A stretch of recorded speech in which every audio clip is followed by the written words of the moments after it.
What's up, Go Fam? So eto, babala lang Go Fam. Eto nangyari dun sa palay natin. So eto ay hindi naman totally namatay, pero hindi na siya bumunga. Eto na-sprayan, napaamuyan to ng glyphosate Go Fam. So anong nangyari dito is marami kasi tayong sprayer. And nakalimutan ng tao na hugasan. Siguro hinugasan naman niya, kaya lang yung parang dun sa may parang canister niya dun sa loob, parang dun sa pump niya, meron kasing naiiwan na glyphosate dun Go Fam.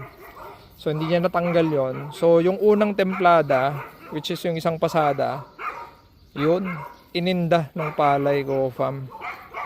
Ayan. So kung meron kayong budget Go Fam, para sa akin, pag yung sa mga pang glyphosate, solo glyphosate lang.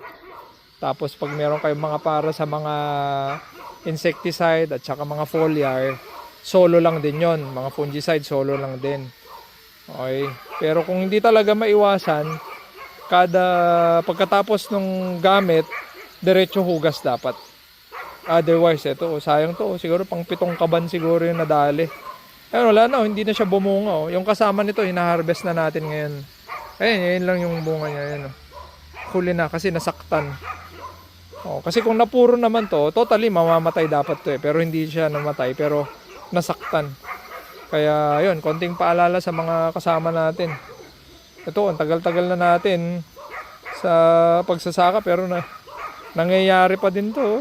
Pero worse nun, Go Fam, nalugi kasi totally eh. Talagang maliit pa yung palay nun. Namatay. Sabi ko nun, hindi na maulit yun. Kaya lang yun nga, syempre nagpapalit tayo ng mga kasama. Minsan nakakaligtaan. Yun. So another lesson na naman para sa atin Go Fam. Sayang, baba pa man din ng palay yan. Tapos ganito pa yung mangyayari.